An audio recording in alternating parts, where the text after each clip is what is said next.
Eutyphron de Platon dialogue sur la piété suite. Socrate. Concluons que les mêmes choses sont aimées et détestées des dieux, que les mêmes choses agréent et déplaisent à des dieux. Eutyphron, il y a lieu de le croire. Autrement dit, certaines choses seraient à la fois pieuses et impies, Eutyphron, d'après ce raisonnement. Cela se pourrait bien. Mais alors, mon savant ami, tu n'as pas répondu à ma question. Je ne te demandais pas de me dire ce qui se trouve être à la fois pieux et impie. Or, ce qui agrée à les dieux peut aussi déplaire à des dieux à ce qu'il paraît. Ainsi, Eutyphron, il n'y aurait rien d'étonnant si la conduite que tu tiens en châtiant ton père était agréable à Zeus, mais odieuse à Cronos et à Ouranos, agréable à Héphaïstos, odieuse à Héra, et de même agréable ou désagréable à d'autres dieux s'ils sont en désaccord là-dessus. Mais mon idée, Socrate, c'est qu'il n'y a aucun désaccord entre les dieux sur le point en question. Aucun d'eux ne pense que celui qui a tué injustement ne doive pas être puni. Et les hommes, Eutyphron, en as-tu jamais entendu quelques-uns contester que celui qui a tué injustement ou qui commet quelque autre action injuste doive être puni ? Oh, c'est qu'ils ne cessent de contester partout et notamment devant les tribunaux. Ils commettent mainte injustice, mais ils font et disent tout ce qu'ils peuvent pour être punis. Reconnaissent-ils ces injustices, Eutyphron ? Est-ce en les avouant qu'ils prétendent ne pas devoir être punis ? Pour cela, non, assurément. Donc il n'est pas exact qu'ils fassent et disent tout ce qu'ils peuvent. Ils n'osent pas soutenir, si je ne me trompe, qu'ils doivent échapper au châtiment quand ils commettent une injustice. Ils ne discutent pas là-dessus. Ce qu'ils prétendent, c'est qu'ils n'en commettent pas. Qu'en dis-tu ? Tu dis vrai. Ils ne discutent donc pas pour soutenir que le coupable ne doit pas être puni. S'il y a discussion entre eux, c'est sans doute pour décider qui est le coupable, ce qu'il a fait et à quel moment. On y t'en note.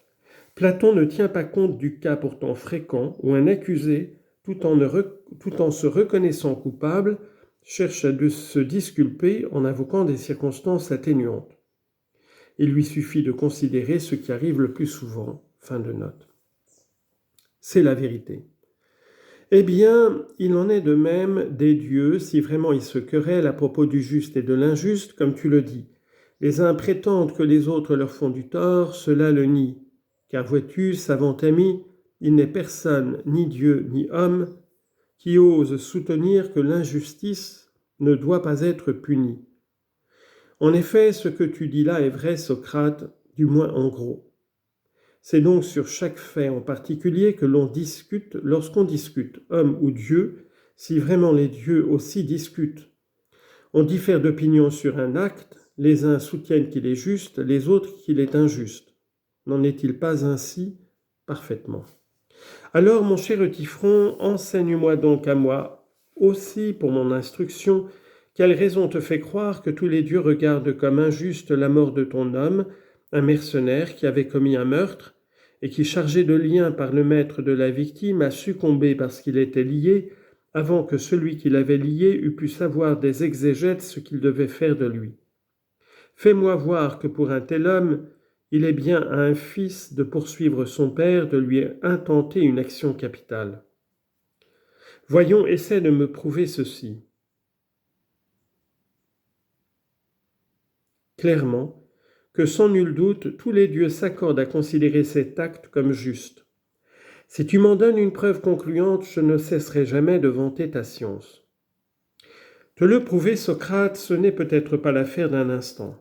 Pourtant, je serai parfaitement en état de le prouver clairement. Je comprends. Je te parais avoir la tête plus dure que les juges, car à eux, évidemment, tu comptes bien démontrer que l'acte de ton père est injuste et que tous les dieux le tiennent pour haïssable. Certes, je le démontrerai clairement, Socrate, pourvu qu'ils m'écoutent. Ils t'écouteront, n'en doute pas, pourvu que tu leur sembles parler bien. Mais une idée m'est venue pendant ta réponse, et voici ce que je me suis dit. Quand même Eutyphron m'enseignerait le mieux du monde que tous les dieux tiennent pour injuste ce meurtre, comment aurais-je mieux appris de lui par là ce qui est pieux et ce qui est impie. L'acte en question serait alors, à l'en croire, réprouvé par les dieux. Seulement, nous venons de voir que ce n'est pas ainsi qu'il faut définir ce qui est pieux et ce qui est impie, car nous avons reconnu que telle chose réprouvée par des dieux est cependant aussi approuvée par des dieux. En conséquence, Tifron, je te tiens quitte de ces démonstrations.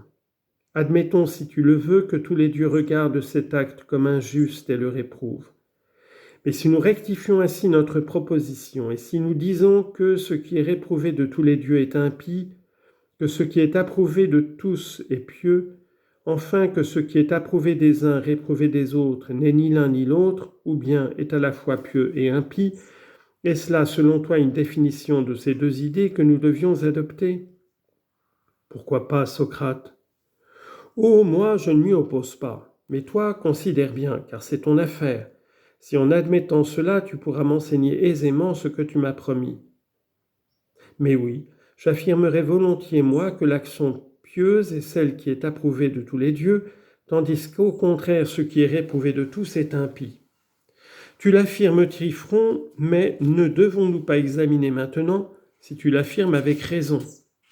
Ou bien faut-il nous en tenir là et ne rien demander de plus, désormais, ni à nous-mêmes ni aux autres, mais accepter pour vrai tout ce que quelqu'un affirmera? N'y a-t-il pas lieu d'examiner ce qu'on nous dit? Examinons. Mais pour moi, je suis fixé. Ce que je viens de dire est bien dit.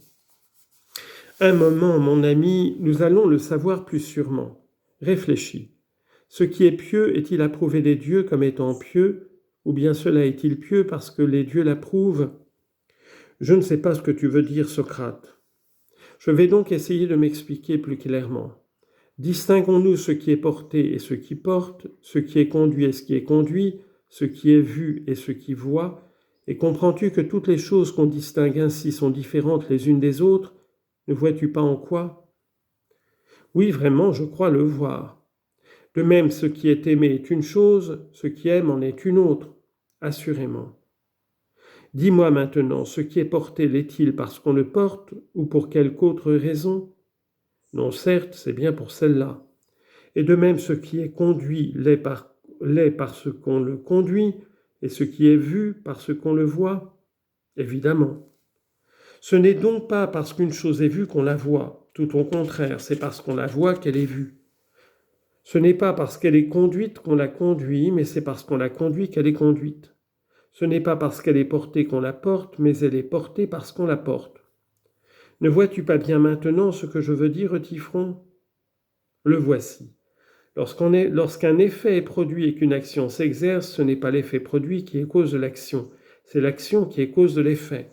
Ce n'est pas parce qu'elle est subie qu'elle s'exerce, mais parce qu'elle s'exerce qu'elle est subie. Est-ce que tu n'en conviens pas? J'en conviens. Maintenant, quand quelque chose est aimé, n'est-ce pas un effet qui est produit? N'y a-t-il pas un objet qui subit une action? Incontestablement. Il en est donc de ceci comme des exemples précédents. Ce n'est pas parce qu'un objet est aimé que ceux qui l'aiment ont de l'amour pour lui, mais c'est parce que ceux-ci ont de l'amour qu'il est aimé. La conclusion est nécessaire. Ce principe admis au Tifron, comment faut-il l'appliquer à ce qui est pieux? N'est-ce pas une chose aimée de tous les dieux selon ta propre formule? Oui. L'est-elle parce qu'elle est pieuse ou pour quelque autre raison? Pour celle que tu dis. Ainsi, c'est parce qu'elle est pieuse qu'elle est aimée, et ce n'est pas parce qu'elle est aimée qu'elle est pieuse. C'est ce qui me semble. Mais d'autre part, les choses qu'on appelle agréables aux dieux sont-elles pour cela seul qu'elles sont aimées d'eux? Sans aucun doute. Alors ce qui est agréable aux dieux n'est pas identique à ce qui est pieux, Tifron, et ce qui est pieux ne se confond pas avec ce qui est agréable aux dieux, comme tu le dis, ce sont des choses différentes. Comment cela, Socrate?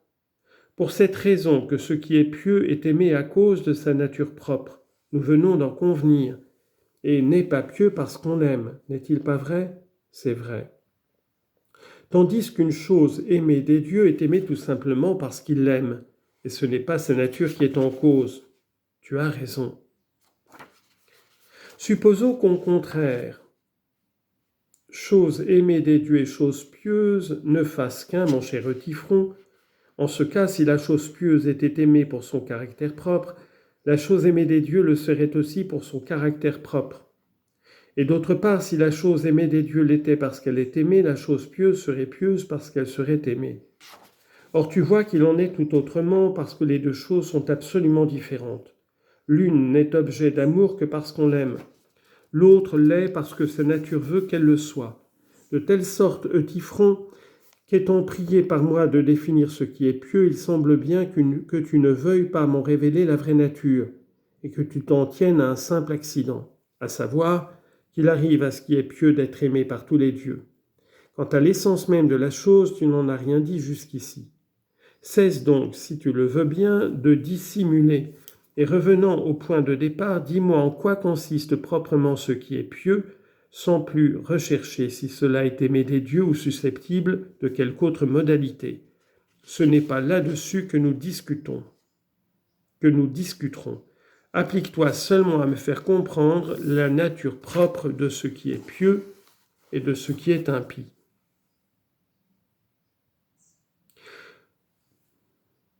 En vérité, Socrate, je ne sais plus te dire ce que je pense. Toutes nos propositions semblent tourner autour de nous, et pas une ne veut rester en place.